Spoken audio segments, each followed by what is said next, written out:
Blades Ramble are proudly supported by our main channel sponsor, My Business Group, a group of brands designed to support owners, leaders and managers in business. If you're looking to grow your business, contact mybusinessgroup.co.uk today for more information or follow the link in the description below. And seeing as this is 3MB, we're proudly sponsored by VMB Auto Centres at Handsworth. They're still offering that amazing deal of 50% off your MOT when you let them know that you're a Rambler. Call them now on 0114 322 4446. Thank you to VMB Auto Centres for their continued support of the Ramble. Blades fans, subscribe to Blades Ramble. Up the Blades.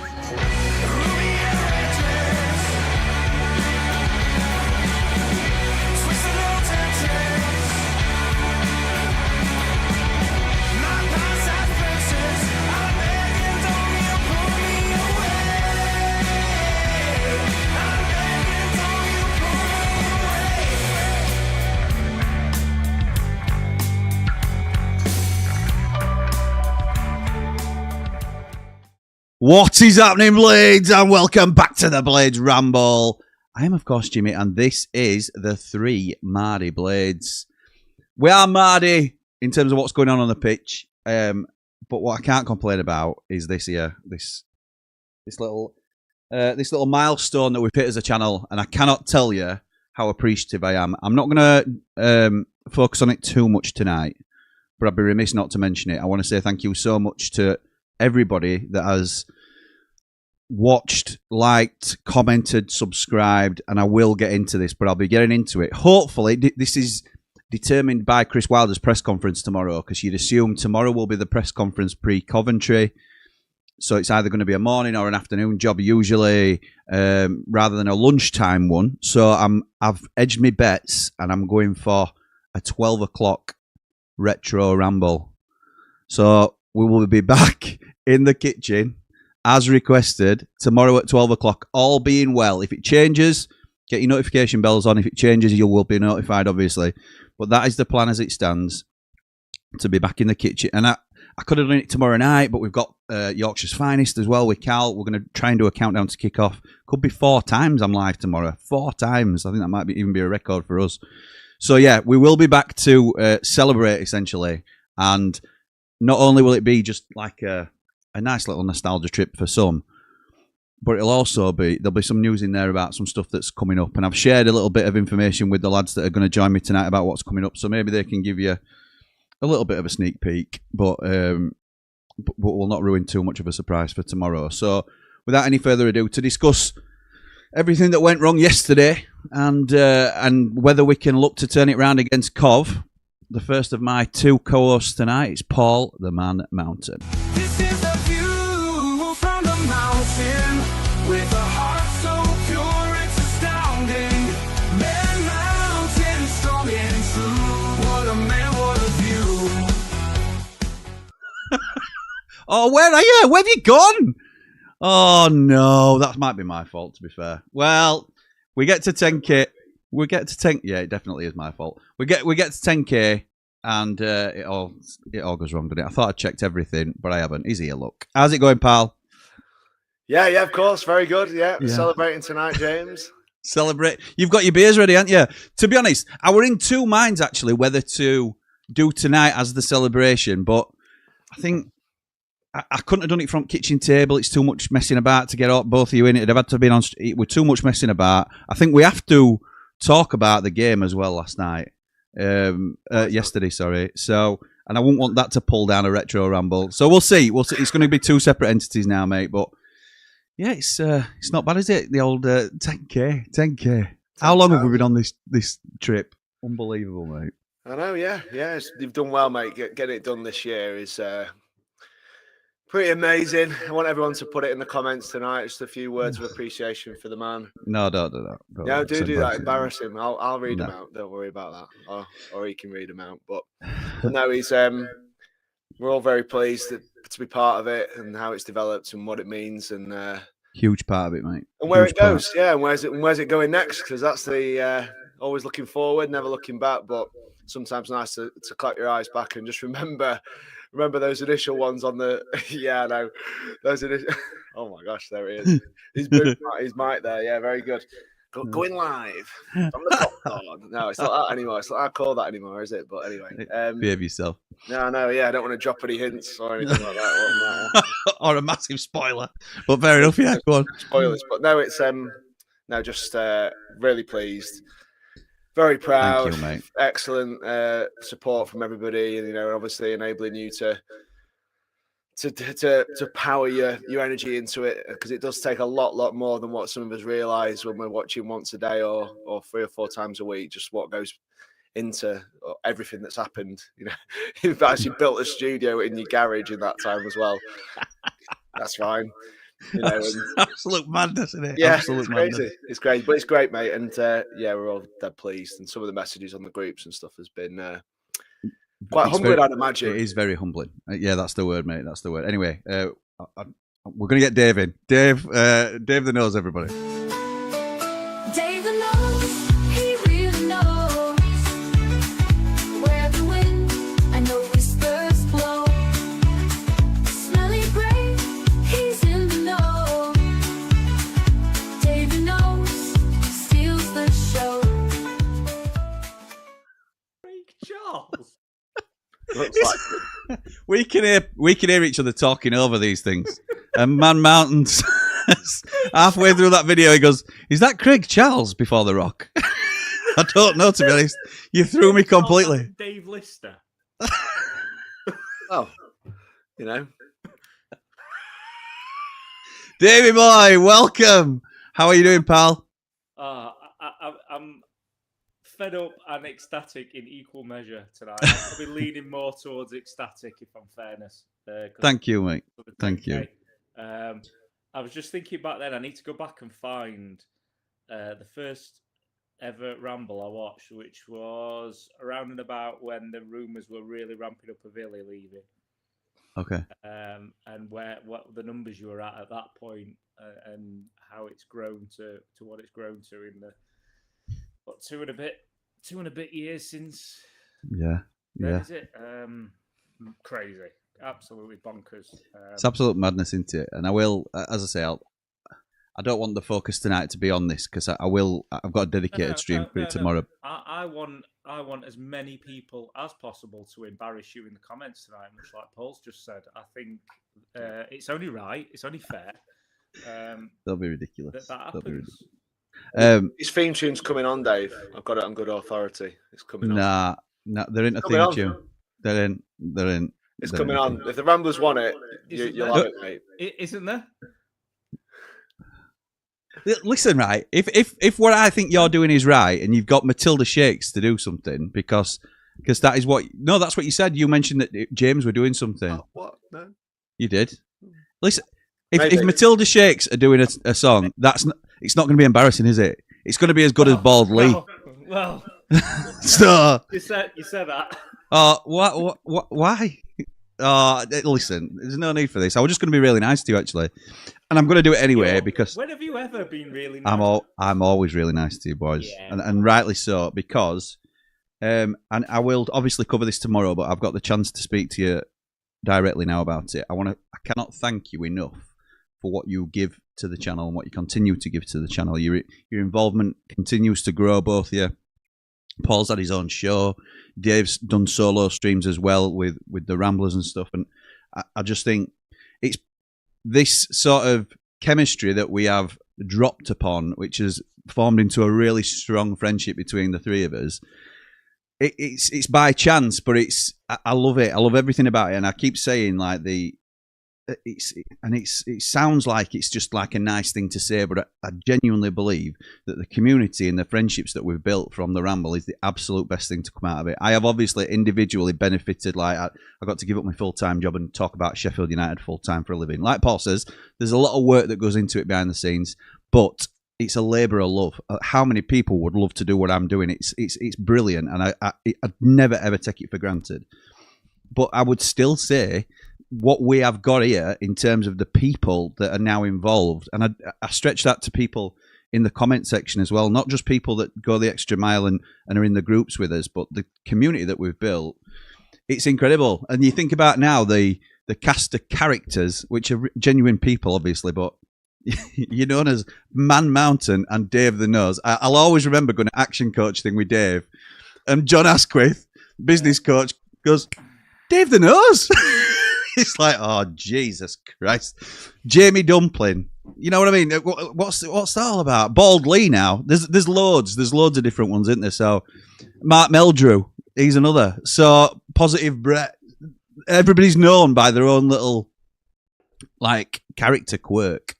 And it's brilliant. And even if they ain't got a nickname, then we know something about them. We're just doing something currently, aren't we, about it's like a platinum thing that where we're doing videos about Meet the Platinums and sort of getting a real insight into who the people are that sort of form these bonds and relationships. And it's been brilliant. And I will get into it properly tomorrow, but I have to say thank you to both of you for everything that you do, because I think the dynamics between all three, I think we all offer something different. If it were just me, then I'm not sure it'd have grown anywhere near to the levels that it has. So thank you, boys, and you are a massive part of the channel. So thank you. That's just what I want to say. All right. Thank you. Can you just go back to being mean to us?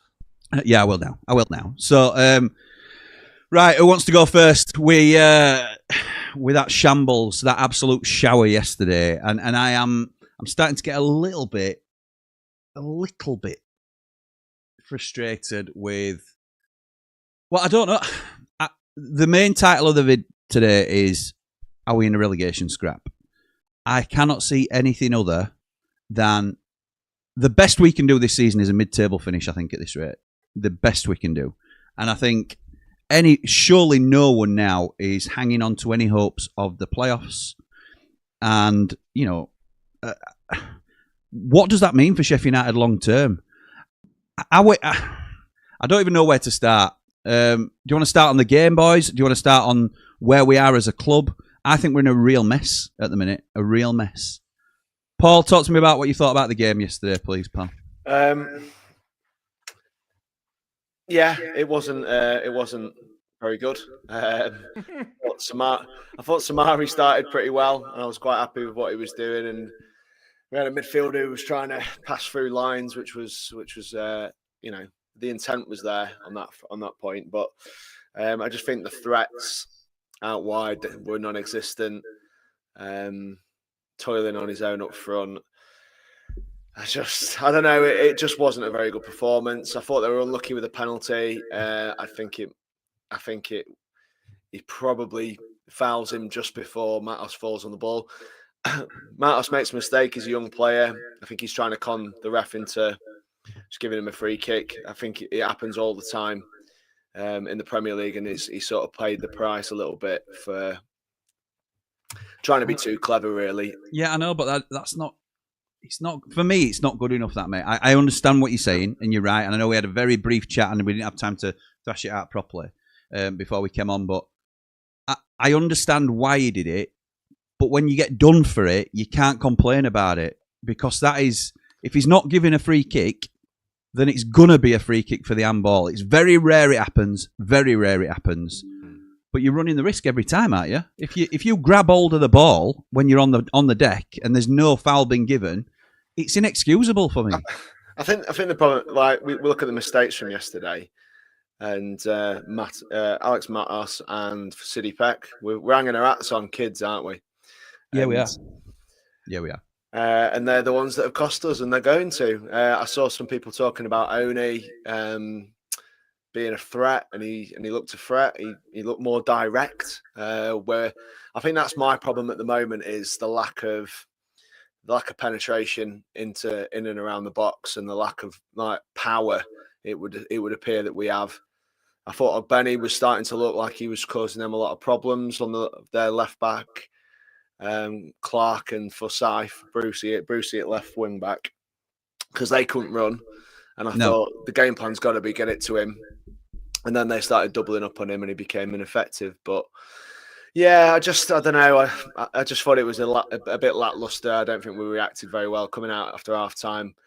It's a big mistake, isn't it? And huge and it cost us. He's a good striker, Morris, at this level. Probably the sort of player we should have been trying to get ourselves, which is easy said when he scored a hat-trick against you. But no, I thought Derby were decent value for it. I think it's a little bit sobering for us, isn't it? Because we've had, even last season when we weren't particularly happy with everything last season. I don't think. I think as a fan base we got a little bit. Well, we're entitled to be in the hunt because of where we come down from the Premier League, etc. Yeah, I think it's just a little bit of a reality check for us because it doesn't look like we're going to be able to turn that corner. I think there's still more to come from the group. I think obviously Arblaster and Hamer arguably our two biggest assets in terms of players. You could argue potentially with Cooper, maybe now Tanganga as well, but certainly Blaster and Hamer give you a little bit of hope that they come back and they galvanise the team a little bit. But yeah, I don't see. I don't. We're hopeful fans, aren't we? If we think that we're going to go into the playoffs this season, like you said, the first thing to do is get ourselves to the safety of the middle and see where we are from there. But I think we just need a little bit of a reality check because I agree. It's what right do we have to say that we're going to be anywhere near playoffs? Well, typically it goes with the wage bills, and it isn't going with the wage bills this season, is it? So no. Typically it does do that. Usually, if you pay the two biggest payers tend to go up, or very very close to the shake up. 3 and 4, I think we're number 4 or something. 3 or 4, yeah. Estimated to be paying the most. So we expect to be in and around that shake-up, but we've got a manager that's going to be protected now. He is going to get his time, and based on what, again, we don't want to rehash old conversations, but based on where we've been before, where he's taken us from and to, he deserves the time, and the situation that he's inherited with a lot of players. That again in January, I think he'll be ushering down the road and into the taxi, and off you go, lads, and he'll get a few more of us. But I'm confident he'll turn it around towards the back end of the season. But it's just gonna have to endure it. I thought Derby played well. I thought Morris is a good player at the level, and he showed that, and he was the difference, really. Yeah, he was. Dave, I left you and Aaron and Mrs. Leary because I left early. I left on something like 92 minutes. You stayed to sit through the final few minutes of suffering. Fair play to you, mate. What did you make of the game yesterday, pal? I was only staying right till the end because I thought that was the best way to beat the traffic, actually, other than leaving early. I thought, as Callum O'Hare aside, it was absolute bobbins. Yeah. Just rubbish. Absolute rubbish. I think if we'd have got something out of it as we were pressing towards the end, I think if O'Hare manages to tuck that second chance away and it goes 3-2 and we then go back and scrape a 3-3, for example, I still think Wilder's going absolutely nuts at him because it seemed to be at that point that they started to actually take some risks going forward. I thought attacking threat-wise, I say O'Hare aside, non-existent. He deserves.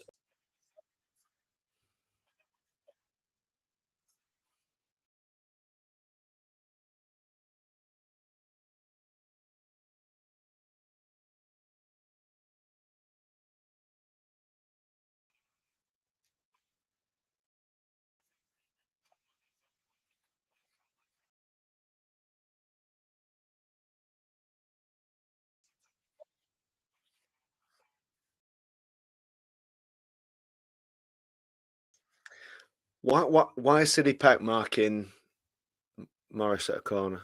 No, I mean, I don't just give him a get out of jail because he's giving away size and power. You don't get away with it for that. But it's not a wise choice, is it? When you look at the stature of the players, I can't believe that he's the one that's been given the job, and he doesn't challenge him, does he? He doesn't go with him, doesn't put him under any pressure. He's got to have his hands on him, Did I hear right? We went zonal. Yes. So, yeah, he said that. Yeah, but right. So why we can go zonal, but you still to echo your point, Paul, you still make sure that their best attacking threat is covered off by our strongest by our 6'4" centre half, Exactly. who tends to win the majority in the air for us. You have to block the path. It doesn't matter whether you're zonal or not, and you still have to attack the ball. I think that half of it is. I think the thing for footballers, and I'm not digging anyone out in particular here. They're not always the smartest. They're not. If I've spoke to a lot of them, and that doesn't mean clang. Yeah, they're not. Do you know that thing you've got? That thing you've got planned. Don't let him anywhere near it because he's getting slaughtered now. I'm telling you. No. Rob Holding knows view from the mountain. No, I don't care how big he is. Right, listen to me. When you're marking at a corner, right? If somebody moves into, you've got a zone that you've got to cover. There is a lot of stimulus around you at the time. Yeah, and thick footballers, big thick footballers like Mark McGuinness, ain't a clue of the. Mate, if you tell a footballer, it's like, you know, what would Warnock say to Morgan? What would he say? You follow your man. Oh, Morgan as well. And he's shut up, Jim. Get over it. Come on. Honestly, if you've got all these blokes moving around you and you've got this space to mark, it's very easy for someone to go in between two players and then to go, well, it's your man, or no, it's my man, or whose man is he? And it gives you another decision to make in the box. That for me, if it was zonal, which I don't think it. I thought it was. You pick up. He said it was zonal though, didn't he? In the post match. You're right, because it does. For me, he came in when he came back in. He talked about giving clarity to the players and making them understand their jobs. And he thought they'd been given too many instructions by the previous manager that had sort of frazzled their head. What we need is clarity and instruction, he was saying. And I agreed completely, because what is vertical football? What is all these sort of nonsense sayings that Ruben Sayers came in with? Just football is a simple game. Like you're alluding to, Paul, the biggest men, our best header marks their best header. Our second best header marks their second best header. It's not really tough. I don't necessarily blame the players individually. I mean, my question now we're going to come to, and I'll ask you both this, but I'm going to go to Dave first. Who do you blame, Dave, for this situation currently? I know it's a huge question, but don't know. I had to do it. Sorry. So obviously, options include Sayers, Board, Wilder, players. What about all of the above?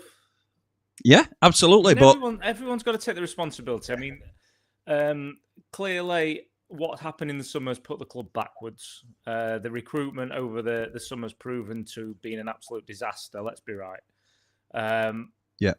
And I think now there's players in that team that need to look at themselves. There's decisions you can make on the pitch that you don't need a manager giving you instructions to follow to be able to carry out the basics of the game. I think there's some that maybe aren't looking after themselves properly, and I agree. I think Wilder's is still making one or two decisions that I'm finding a little bit baffling. Like what?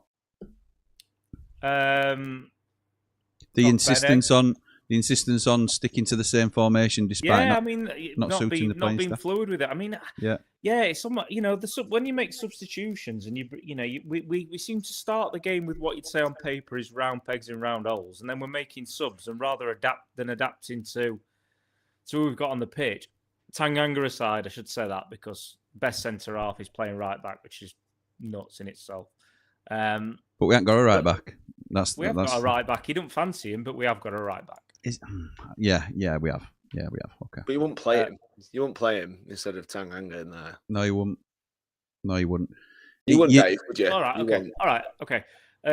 But we hark back to it. I know it didn't happen so much yesterday, but the ings into the 10. It's like we'll make subs, but we'll go with what we've got on the bench, and we'll make it fit somehow into this system that we're trying to play, rather than being fluid about it. Yeah, we were 3-0 down, and we've changed some players around. We've not gone for it, have we? We've not thrown kitchens. Do you think he's reluctant to let the shackles off? Because we haven't seen it for a long time, really. I don't think he used to do that when we're chasing games, but since the Premier League season, we haven't really gone at teams, I don't think. I think the problem was yesterday, and I'm backtracking on myself a little bit. I think the second goal's the sucker punch that we weren't coming back from that. It was so. If you look at those 3 goals, there's three mistakes. They're all of our making, all 3, and you can't win games of football if those mistakes are creeping in. But how often do we do that, Pot? It's like you can forgive it. You can forgive a mistake in usual circumstances, and nobody intends to make a mistake. I understand all of that, and the young players, any excuse you want to give, and I know you're not giving them an excuse, mate, but how many times is that going to happen to Sheffield United this season already? Tanganga, own goal to set Preston off on to almost finalise their comeback against us. Previous game to that. It can't all just be bad luck. I'm not sure the players are dealing with the pressure. I'm not sure. I think we haven't got any leaders in the side, and this is something we've talked about for a long time, and it's a huge concern, really. I know in Ben Mee, you've got a leader there, and I think he's trying to make Tanganga more of a leader by giving him the armband. Other than that, who have you really got in the team? Callum O'Hare is leading by example, I would say. I think he is showing, what it means to fight and showing desire for the shirt. I think he's the only one, really. I don't think Ben Mee's been playing very well, by the way. As much as I think he's a good leader, and he's shown that over his career, I don't think I think he's gone under the radar as not being great himself. And let me know when we can start talking properly about Mark McGuinness and whether he's good enough to start for Sheffield United. Because I think it's difficult because a lot of this is about confidence. And when they started signing a lot of experienced players, I think a lot of us thought that was the missing ingredient that we needed to guide some of our younger players who, again, were hanging our hats on 20, 21-year-olds, which, as we've said a dozen times, 1,000 times, it's you get inconsistency from young players. It happens, and if they weren't inconsistent, they wouldn't be playing for us, some of them. So it is what it is, and I just think that it's confidence. So at that level, we talk about strikers, and good managers have said it for years about confidence in strikers. He scores one, he'll then go on and score again and again and again and again. We're just waiting for that one to go in because you're acting on instinct a lot of the time. And my problem with the team at the minute is that their instincts are safety. It's all safe. Yeah. There's no risk taking, is there? No. I mean, Gus is the complete opposite. I think he's yes, he is. He's safe averse. He is like, when he should be playing a 15-yard sideways pass, he'll try and play a 25-yard wonder pass. And being at the top level, that's the difference. Is a lot of it is about decision making as a footballer. A lot of them have got all the tools to and all the ability to do whatever they want, but it's what's going on up here that makes a big difference. And I think a lot of them are shot for confidence. I just go back to that zonal thing, mate. My problem with it is, what you want to do is make it simple, and making it simple, like Wilder said he wanted to make it simple, is like you've said, put your big men on your big play on those players. You can't legislate for what Peck did, because as a manager, you can give any instruction you want. It's down to the individuals on the pitch. And Sheffield United, is a big club in this division. 28,000 fans there yesterday, watching the pressure on. When you're not playing well, the pressure is on. When you're winning, it's great because the sound's deafening, the encouragement is massive.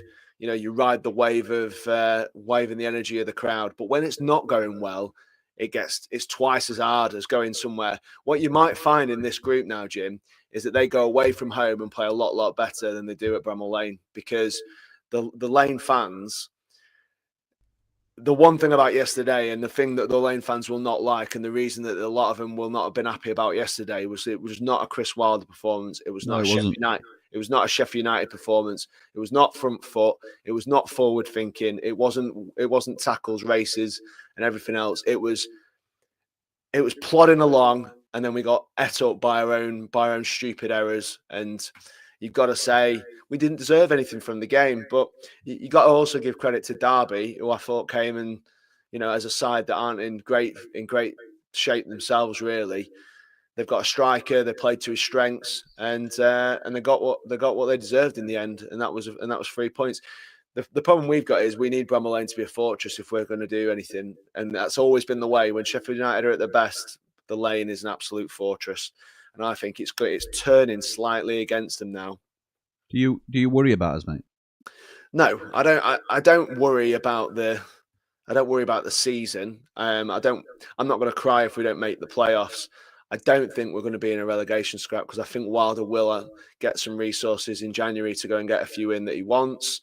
The Sayers excuse, if you want, will be down the road by then, because although you can say, oh, look, it wasn't an ideal start, it wasn't this, wasn't that, and he said, I didn't get the pre-season some of the other managers got, I'm starting later than everybody. That's fine, but by January, when you've got a load of your own players in, you've shipped a load, it'll be on him, and the Sayers excuse will not be something that you can get away with anymore. So I back Wilder. Why wouldn't I? Look what he's done for us. So I think we'll be all right, Jim. I just at the moment it doesn't feel good because at the end of the day it's Derby as well. That doesn't help, does it?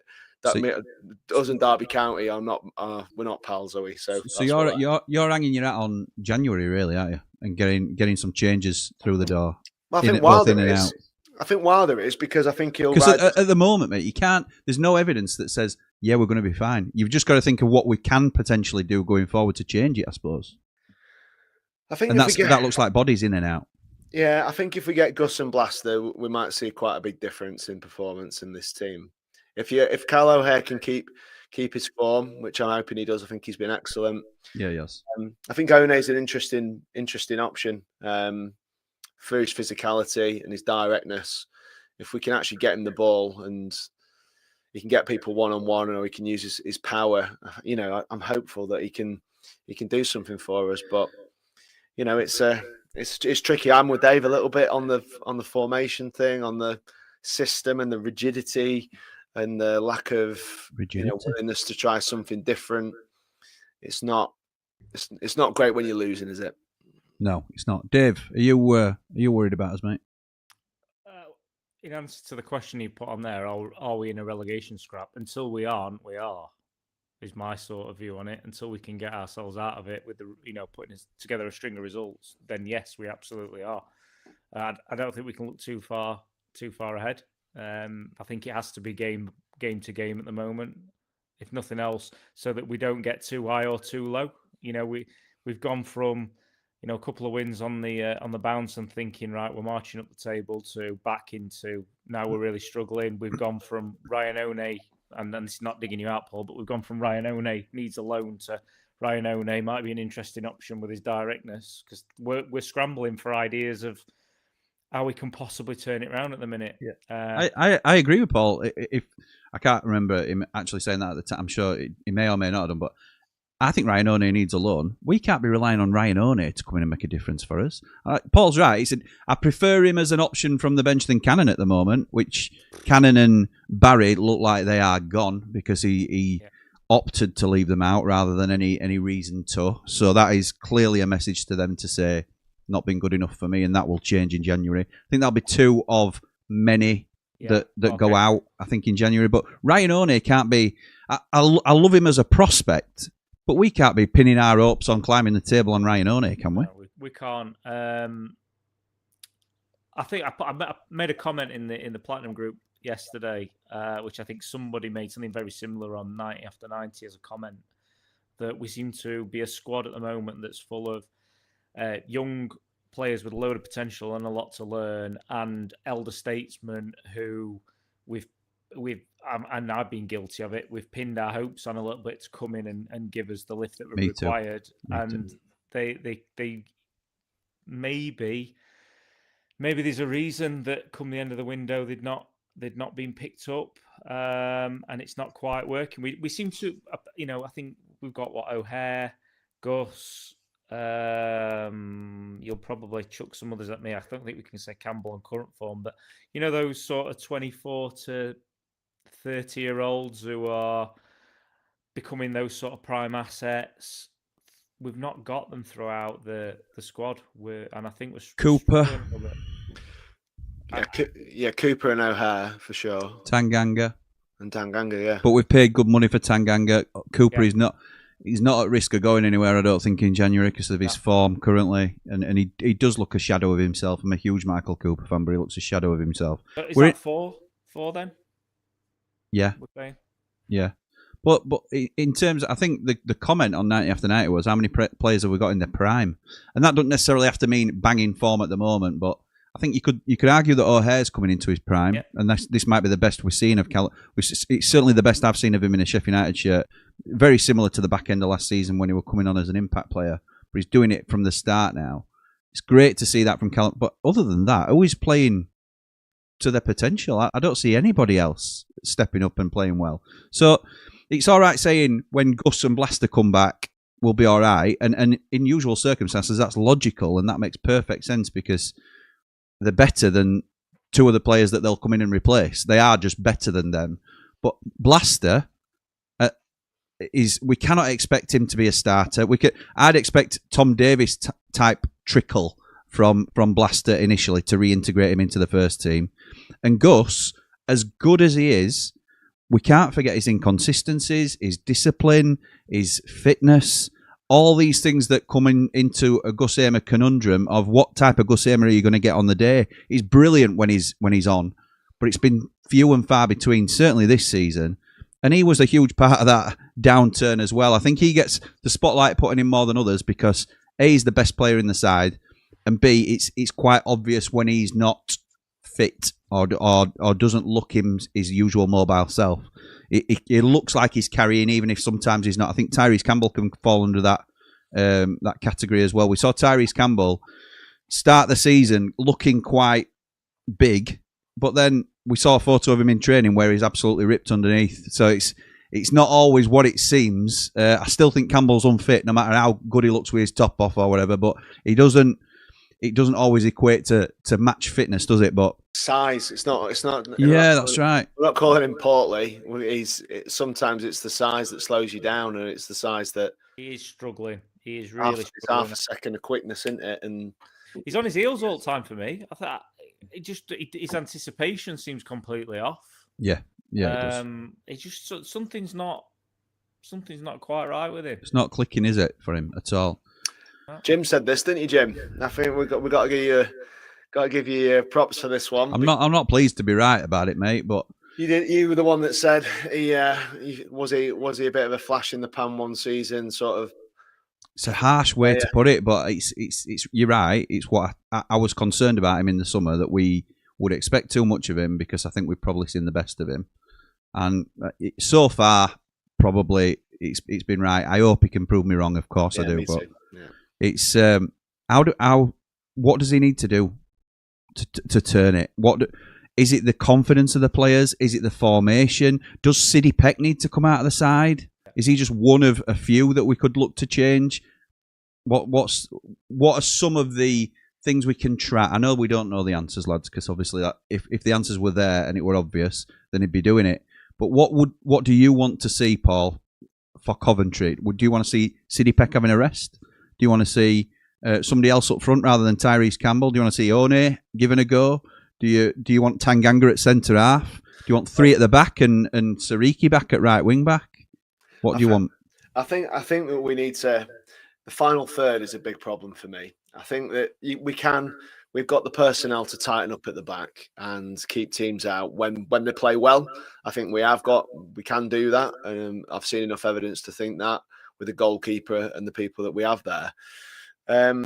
It's the final third, Jim. I think that there's too many players being asked to do jobs that they're not very good at, and I don't think Ogbenny's a forward. I don't think Brooks is a forward. And when you've got Campbell, I think he's so isolated. I know O'Hare's doing better at getting in and around him, but you're almost asking him to be a lot of things on his own up there. Target man, someone who brings players in, someone who runs beyond. You're almost asking Ty Campbell to do absolutely everything for you at this point. I think he needs a partner. And I'd like to see a partnership at the top of the pitch with O'Hare in behind to try and feed him. I really, really would. I think Sariki deserves an opportunity. based on what we've seen as well. On that 3-4-1-2 that I was talking to you about before, I think Yep.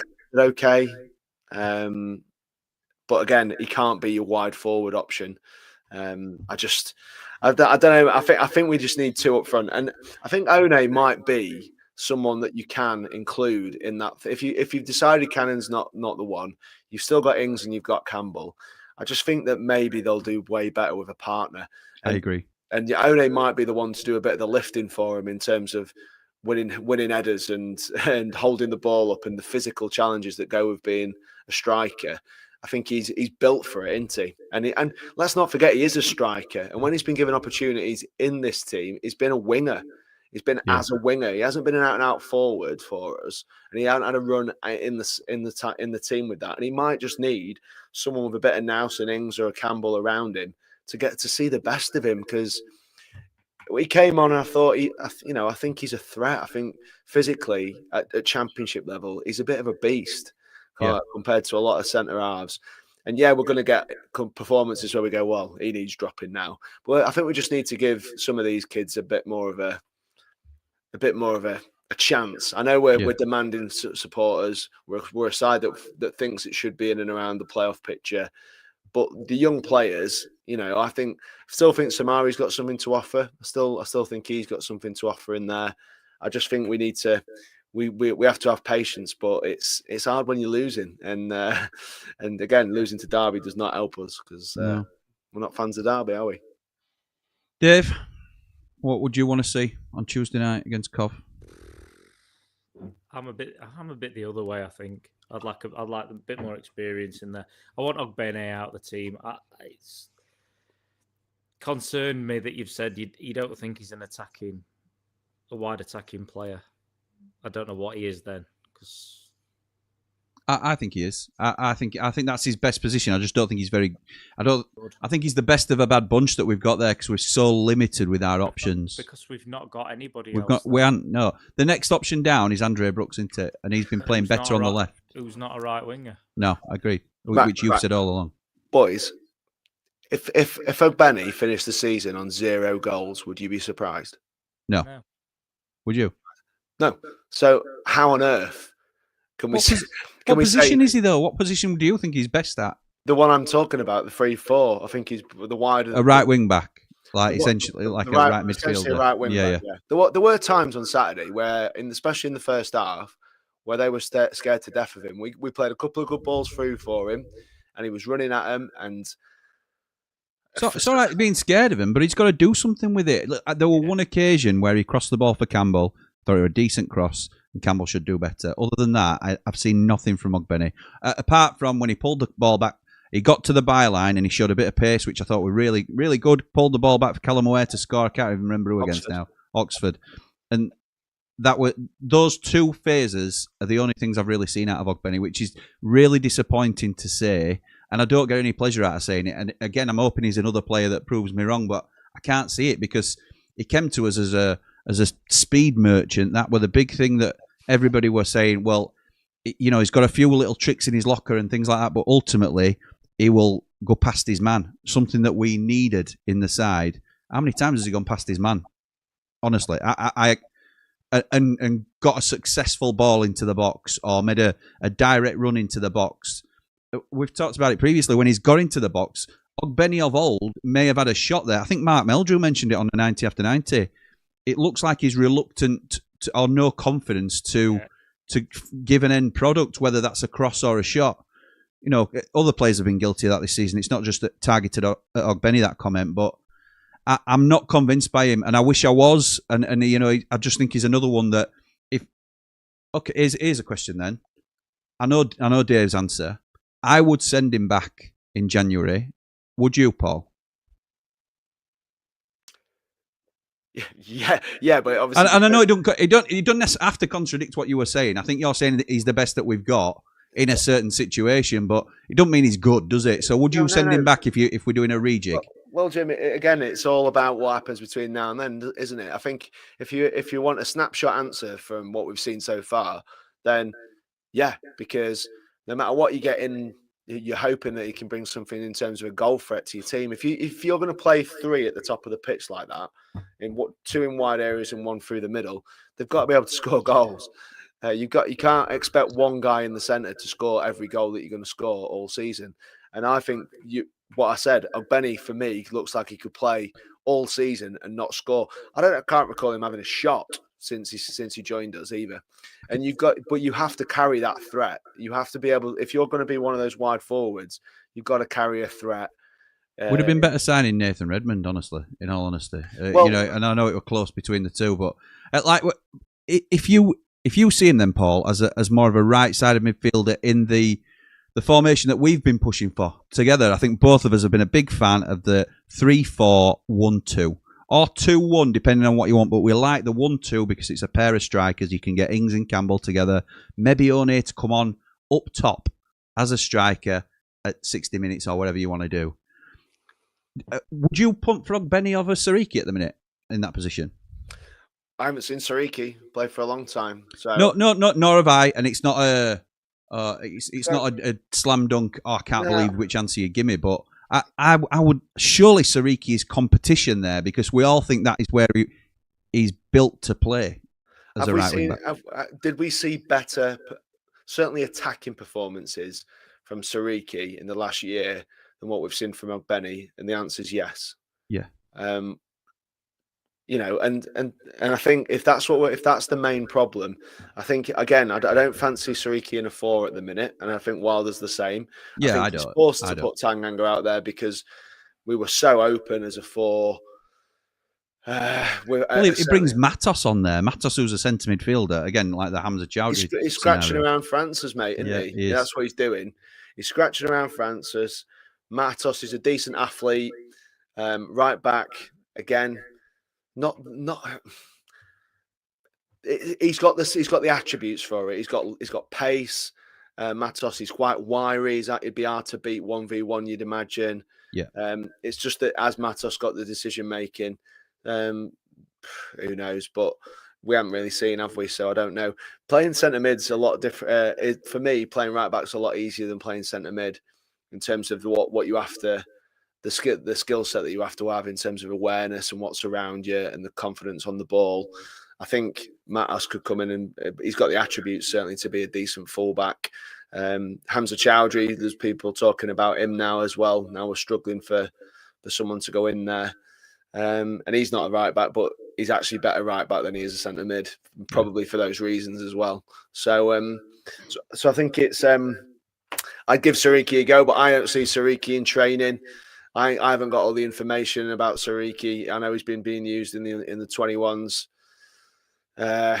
Wilder clearly doesn't think he's ready, so he's put Matos in there instead. And I think with the defenders that we've got, we're suited to 3 centre halves, and then you can always drop into a 5 if you need to, and you've hopefully got players like that. Burrows and McCallum are much better in that system for me, 3-4, than there would be anywhere else. So we've said it 100 times, but Wilder will do what he's doing, and hope he can turn it around. I don't think he's moving away from the 4-2-3-1, unfortunately, and he seems wedded to that formation. Despite even when he's making the changes to change the game, the formation stays the same, which is crazy at times to me. And I'm not one to criticise him usually, but you have to call it as you see it, don't you? Dave, what sort of changes do you think he'll be looking to make in January? Would he make or I'll make? Because I would send every single one of the loan players back. Including Samari? Yep. Would you? Yep. Samari not shown you enough? I think we should be using, well, because it's an option to buy or obligation to buy upon promotion. Well, so no obligation. I don't think, yeah, but essentially that's where we're at, right? Yeah. So let's. I think he's another one who's got a high ceiling, who's got a lot to learn in the game. I think he shows flashes of stuff that's really good, and then he shows flashes of things which worry me. Some of his touches yesterday, some of his decision-making yesterday being an example of it. So I would prefer us to go for someone with a bit more experience in the middle of the pitch. What's going to be difficult is it's going to take money, because I think the areas that we need there's more than, you go into January normally and you're looking at maybe 1 or 2, or, somebody to just come in and give you a little bit of something to get you over the line. We need, for me, at least, I maintain it. I think we need a backup keeper. I think we need a right back, a centre midfielder, 2 wingers, and we need a big bully of a number 9. Do you want the 2 wingers because you think he's steadfast in this system? Well, yes. Or no. would you change the system, or do you think it's got potential to work for us if we get the right players in? I think if you had the right players out wide, I think it does have potential to work. But if you've got the right forward, and I know what he's what's frustrating is he comes out in a press conference and says because we haven't got a number 9 or a target man or whatever, we're having to play this way. But the way's not. It's like the way's not working. So where's the other option of we'll do something different? We haven't got a big striker, so we're going to play with 2 smaller strikers, or we're going to, we're just going to mix it up. It's just. I asked this on Football Therapy, and I can't honestly remember what Paul said. I definitely remember what Lee and George said. If it were £3 million, would you go and buy McBurney in January? I don't like these questions because. Well. No, I don't. The reason I don't like them is because it's like a yes or no type scenario, and correct. That's what it is. And yeah, I know you're laughing, but I'm not laughing. No, but I think there's a. I prefer to come at things and going, right, what are the options available to us? And we've picked one from the options, because at the moment you'd go, yeah, because if it's a yeah you would or no you wouldn't, and he's a striker in form, we know what he's about, and he's something different from what we're doing. But I mean, I look at Morris yesterday, and I think how good would it be for us to have that big, physical, mobile. Yeah, really. Someone who's just as a striker, someone who's an absolute nightmare to play against. And you can have small and tricky and fast. And, I think O'Hare's tricky to play against because, his centre of gravity is low and how he gets himself in and out of these positions. Yeah. But someone who's going to be a real handful for a big centre half and is going to bully them back, because I feel at times we get bullied by defences, especially when Derby from the beginning, we're going in, when we were attacking, we're going into almost this flat 5 and then packing the midfield out. I heard a bloke behind me, he's shouting, why are we going sideways? Why are we going sideways? I'm like, because they've got 11 behind the ball. Yeah, we can't get through. Where's the ball for them to play into? Because you can't. You've got to break them down, haven't you? You've got to move them around and break them down. What you need is an option. And we talk about McBurney. Now, I defended McBurney on this channel quite a lot at times because of the general feeling about him when he was here. He's not a goal scorer, okay? He had one good season for us, didn't he? And he had a reasonable season in the Premier League when we went with him as well. Yeah, but to me, it would be stepping back to where we were. Would he be better than what we've got? Yes, he would. But I think that Ryan One is the one with the tools for that. So he's the one what you're talking about. Sometimes if they're well organized, they go into a low block and they go deep and they make it really difficult. We can't cross the ball because we don't get the ball wide, and we haven't got anyone who's going to win that header. No one's going to go and bully a centre half and get in front of them. No one's going to be a physical nightmare who's going to stand there and look after the ball and take it on the chest. Whatever you need to do. See, One actually does have the tools for this. He is a big lad. He is strong. He is fast. He's built a bit like Morris for me. Yeah, I agree. You could learn a lot from Carlton Morris, couldn't he? He could, yeah, but he's just 5 years, 7, 8 years behind him, whatever he is. So it's, I think it's. But surely that's the journey that One is on. Carlton Morris started off lower down the leagues, and One needs to go play regular football for points at League 2, League 1 level for me, and then just build up a bit of playing as a centre forward, playing somewhere where we see him to be longer term.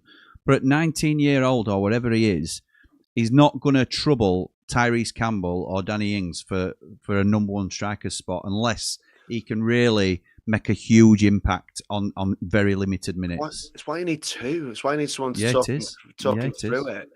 it. Tell him where to go, where to make his runs. You know, and he is the one that stands them up. He is the one that goes 1v1, and yeah, it doesn't always work, but he is willing to take somebody on, and he does go both ways. And But how much pressure when you play one up front? How much pressure is on that solo striker to be the one to bag? Huge pressure.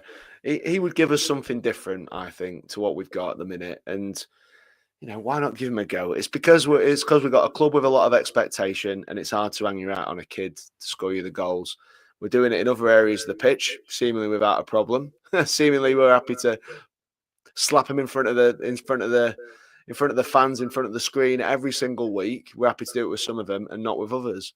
And the truth is, you need people that strikers need rhythm, they need matches, they need all sorts to make it that half a yard, that confidence to go and do it. You know, imagine being his agent coming out onto Bramall Lane when you're 3-0 down. You know, my worry with that though is that we're not creating enough for him to build that confidence that he needs to sort of think, you know what, I can do this. But you need a method, Dave. You need someone to. No, mate. But he is a young lad, isn't he? And it's we're talking about pressure. I think if he's coming in, he needs to be getting chances to. Well, he can't come in as a lone striker. I know we haven't played him as a lone striker, but he can't play as the. I'd play him up there with Ings. I'd put him up there with Ings, and I'd say talk him through it. But you've still got to make the chances. It's not like we're making the chances and not finishing them. And I know what you're saying. You put two there, but we're still not. But you've got Calloway running at the back 4 or 5, whatever it is, and then he's got 2 options, hasn't he, rather than the one that they're going to mark up. You could have had 4 up top. I know. Right. Well, when 6 minutes went up, Emily's saying, "Oh, we've got 6 minutes. We might score." I said, "We could play for 60 minutes, my dear. We're not going to score today." Even in the first half, we could have had 4 up front, and the play around the rest of the park is so slow that we're not going to create anything for any of them, and he's going to end up cut this frustrated figure that. Well, they're playing low. There's no point in me making a run. I can't run in behind. Ball's not coming into me. The tempo is shocking, innit? The tempo is shocking. It's slow. It's really, really, really and predictable. Slow. Really predictable. It's safe because they don't want to make a mistake. And when you play too safe, this is exactly what happens. Is it fair on Ryan Owney to chuck him into that scenario when we're then not going to give him what he needs in order to kind of... I think, Dave, we've got to a point where we've all decided that it's a load of rubbish. And I think that we're all sitting here bemoaning about his rigidity and how he won't change anything. And actually, we want to see a change. Do you know what I mean? If you can't, we can't turn around and moan at Wilder in 4 weeks' time if he's gone in a different direction, because what we're seeing isn't good enough. So he's got to go. So we can't just sit here and, like you say, Groundhog Day. Oh, same old. No, I agree with you. The fact that I like the fact that he included One over Cannon, and I think that's justified. But there is absolutely zero chance that he changes formation going to Coventry. He's going to stick with one up front. I'll be amazed if anything changes. If he goes to a 3-4-1-2, it'll be at QPR, at home to QPR. It won't be going to the league leaders.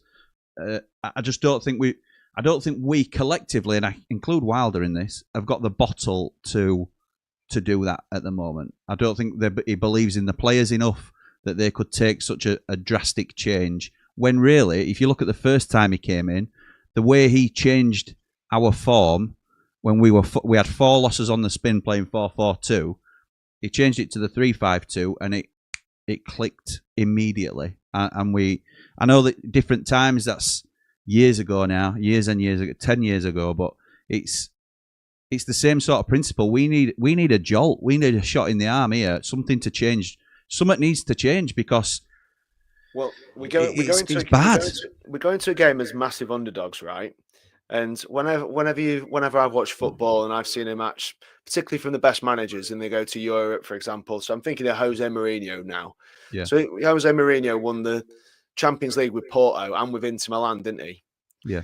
Now, the way that he played suited the type of players that he had in terms of soaking up a load of pressure, sucker punch, counter attack. That's how you do it. We're going to Coventry as huge underdogs. Okay, we are going there as massive underdogs. Now, if he turned around and went, I'll tell you what I'm going to do. I'm going to stick 2 up front. I'm going to play, a low block. We're going to play on the counter. We're going to go on the break. And he said, right, for this game, I'm going to put Benny and I'm going to put One up top, because when we get the ball, if we can get the ball into the channel for one of them two, they're actually going to get there, and that'll happen. Yeah.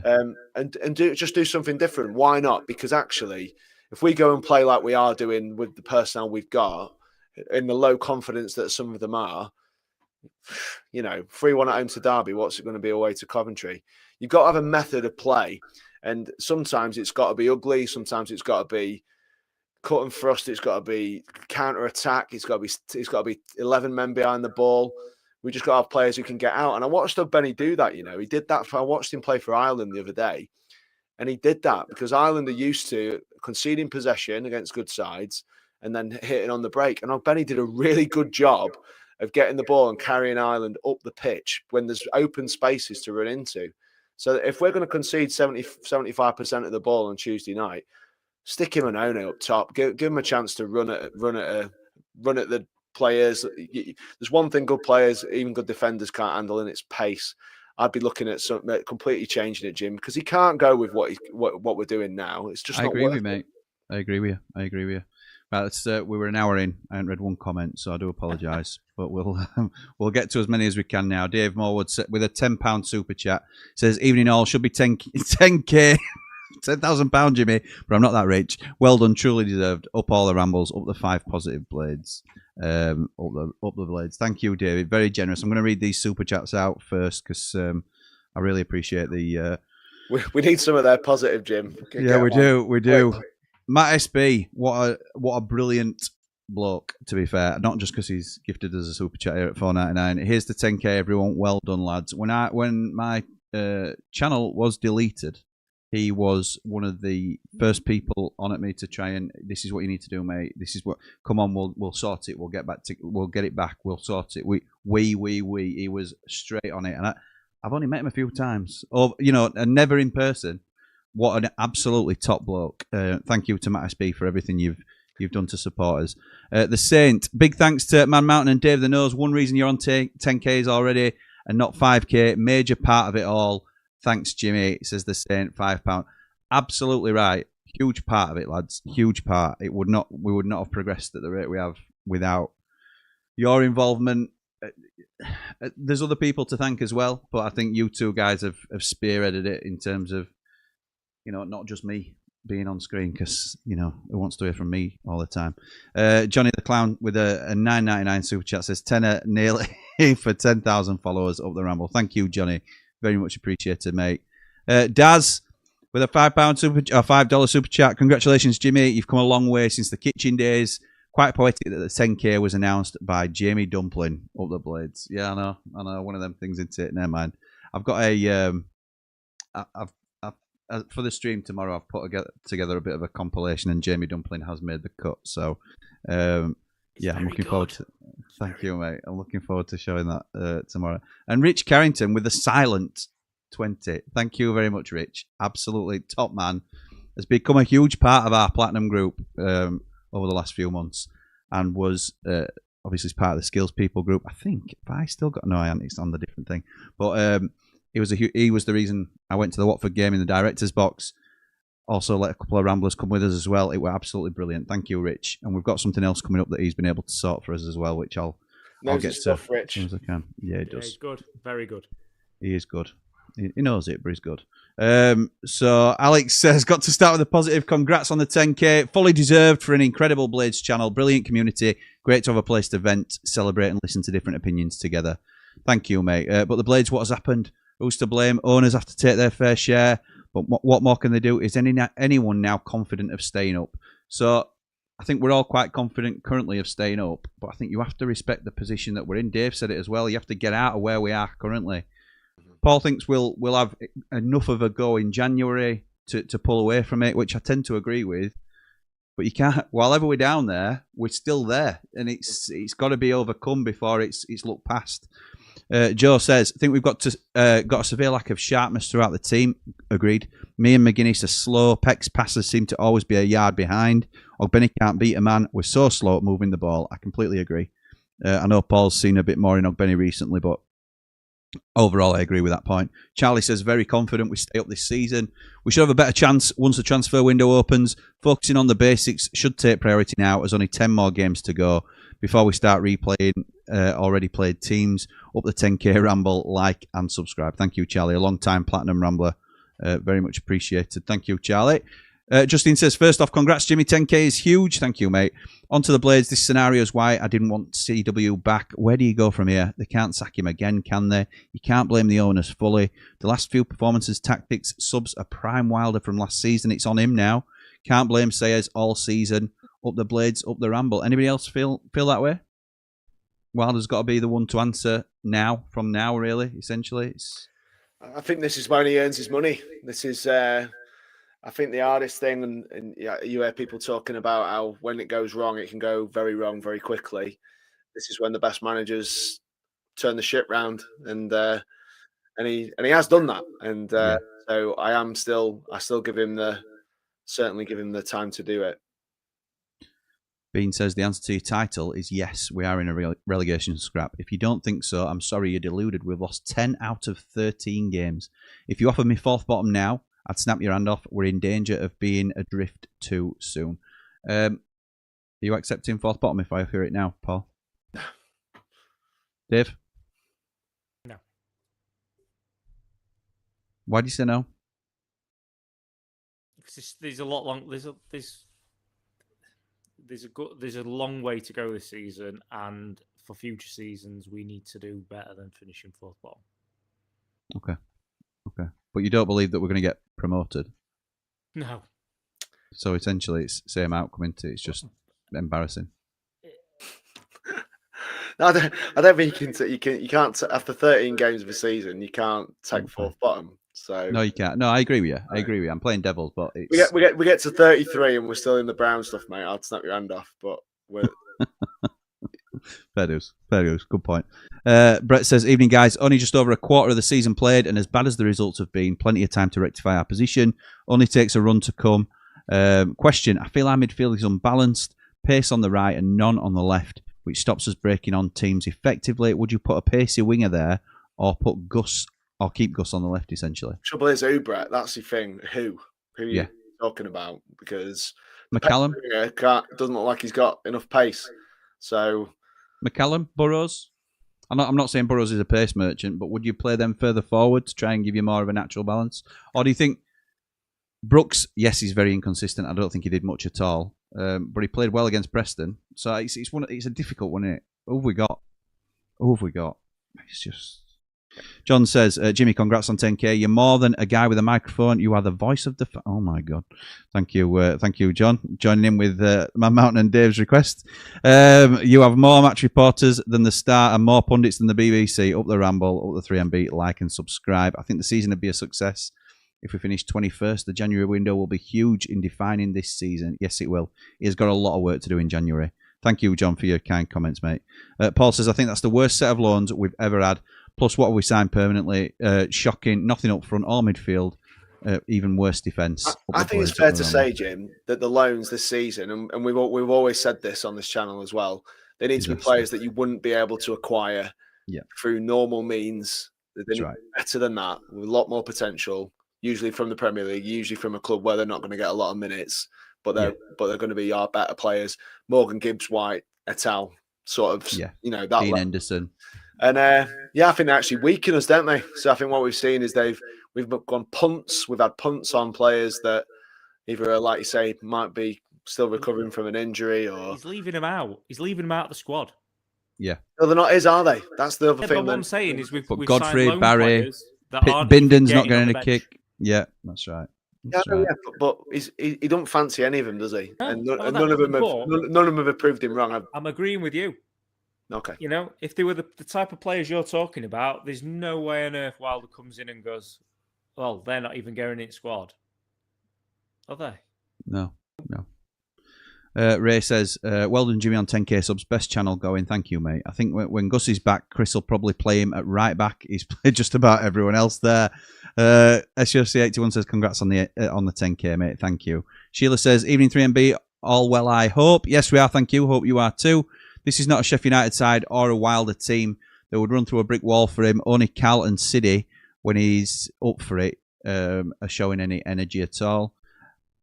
What are City's energy levels to you, boys? I think City could do with the rest, personally. I'm not sure it's his energy levels. I think I think he's been too safe. It's turn, pass to the centre half, drop deep, get it back. It's almost like that, rinse and repeat. And I think whether it's a confidence thing or not, I don't think it's energy. Yeah. It's just not. Go on, grab the game by the scruff of the neck and go, right, we're going forward. Like Blaster has done in the past. Yeah. Even last season, Jim, when we were talking about his breakthrough season, which it was for City, yeah, he'd still have 3 or 4 games that need taking out the team because because his form would just drop off a cliff, wouldn't it? You remember, don't you? Yeah, I do. Of course I do, yeah. And I'm just, and it seems like because of what happened last year, he's now the first name on the sheet. He's the only one who hasn't been rotated out of that middle. And I'm still scratching around to figure out why. I know he's Wilder's mate. He loves him. He loves him. But yeah, he does. But sooner, I mean, look, but Burrows has had the bullet. Right, we'll put him in instead. But City's like, but he can do no wrong, can he? I don't know. Cal O'Hare's even been knocked out the team. We'll give him a rest, but not City. And I'm really struggling with it. I don't know why. I've just had a message, and I think it happened shortly after we went live, that Southampton have sacked Will Still. Is Manning still in? Oh yeah, he is. Yeah, is he? Yeah, that was a question, weren't it? I think Lee had Will Still, didn't he? Might have done. Yeah, I still can't believe I watched part of the Norwich game, but can't believe he hasn't lost his job yet. Unbelievable. They must have no money. Must have no money at all to sack him. Okay, where are we? Dangerous to think we aren't even playing like we're a relegation side, so not in a false position, as the league doesn't lie, as they say. Blades Ranger says, well done, Jimmy, 10k. Wow, thank you, mate. Claire says, congrats, Jimmy, on the 10k. Top channel from a neutral. Thank you, Claire. Appreciate that. You won't be a neutral on Tuesday, will you? But yeah, we can be friends again after that. H from Steps says, congrats on 10k. You made it look so easy, even with the add-ons on the screen. Thank you, mate. 5, 6, 7, 8 all the way. Gaz says, congratulations, Jimmy. Up the blades, up the blades. Looking forward to tonight. Yes, absolutely, mate. Is it tonight, Gaz is running the line? I knew it was today at some point. Best of luck, mate. Hope you go well. He says, the Ramble is class, bringing blades together no matter what happens on FOP. On FOP? Come on, lads. I think of swear words, sorry. Yeah, I know. I love Gaz's terminology. He'll be at triple point at 13:30 Love it. It's just class. He's a proper bloke. How's it going, guys? Gleaming, mate. Gleaming. Absolutely gleaming. Absolutely gleaming, lads. Love it. Claire says, Bulgarian Blade here. Huge congratulations on reaching your 10k. Thank you, Claire. Been with you since day one. Thanks for all you do. This channel community is my tether to home. Thank you, Claire. That's lovely. Lovely to say. Thank you. Alessandro says, congratulations on the 10k milestone. Still gutted about yesterday's result. This season is going to be such a slog. The mother of all bounce backs versus Coventry would be a nice start. Up the blades, up the Ramble. Lads, do you honestly think we can get anything at the Rico? If only we had Kiefer Moore. Can't talk about that. Do you think we get out? We can. Well, I'm going to go and witness it for myself, so we'll see. Oh, you're going, aren't you? Yeah. Are you wearing your sky blue top? Very good, James. Thank you very much. Yeah, you have to. You have to pretend to get up and cheer. It's very funny, James. Very good. Yes, I know. What did you say, David? I'm in Nuneaton on Tuesday, and I was seriously tempted to just hang behind and go to the game, but I don't think I can do it to myself. So when you said Nuneaton, I thought you said I can see us getting beaten. Oh, I mean, I can see that without a doubt. But Nuneaton's about 8 minutes from the ground, isn't it? Yeah, it's not far, that's for sure. but I can see us. It'd be just a Sheffield United thing to go there and just beat them like 3-0 or something daft, isn't it? And then we'd come on here and be like, well, that's it now. That's going to be the kickstart. That's it. Playoffs is back on. And then we'll lose 3-2 to QPR or something on Saturday, and it's like, oh, going down again. And it's, Oh dear me, Mate, remember the glory days last year when we'd scrape a 2-1 and play rubbish, and everyone would be on here going mad that they were playing. I know. Oh, for those days back. Them 5-0. Yeah, it wasn't very convincing, was it? Oh god, spit on that 3 points. we only scored 3. What's that all about? We can't create out this side. James says, if I'm Wilder, I'm giving an ultimatum to the owners to back me in January or I resign and the club faces certain relegation. Sell Gus and One if needed and get the Deadwood gone. Pay up contracts if needed.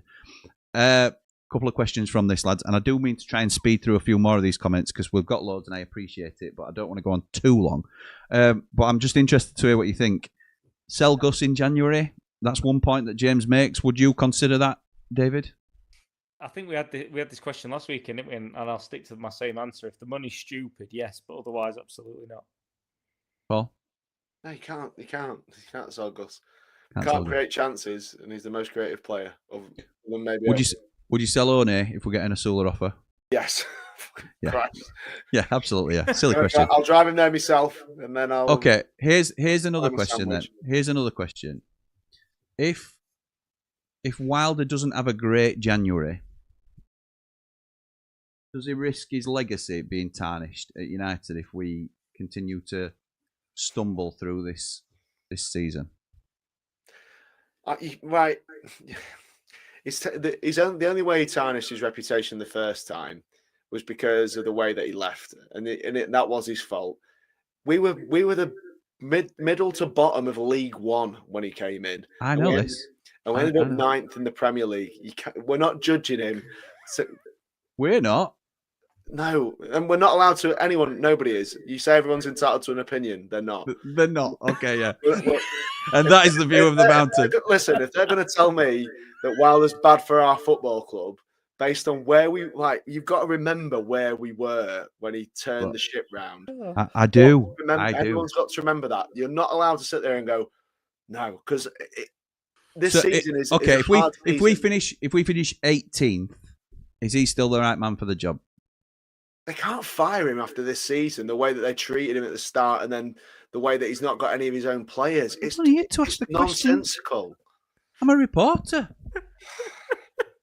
And I'm a passionate supporter, James. Live on the internet. I'm live on the internet. That makes an appearance, as you. Mate, honestly, seriously, you can't. You've got too short a memory. I haven't. What are you talking about? Do you know who you're talking to? I am the president of the Chris Wilder fan club. I am a card carrying member.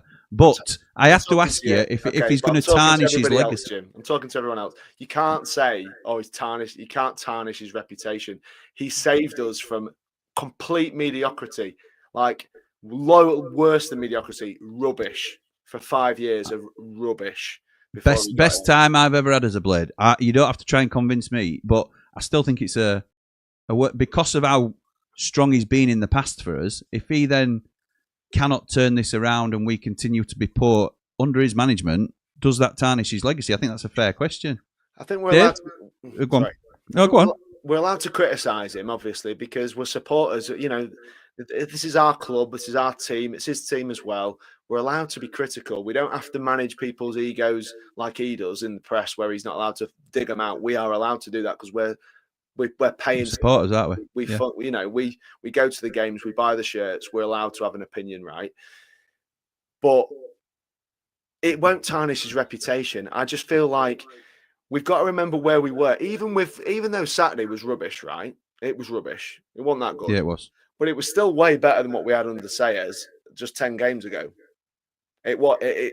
I agree with you. But that's not the bar, though, is it? That's not the bar, but again, what we have to remember is, and what he's showing with when he selects his squads, the lone players that he's got, he hasn't got all the tools that he wanted or needed to get this team going. I agree with you.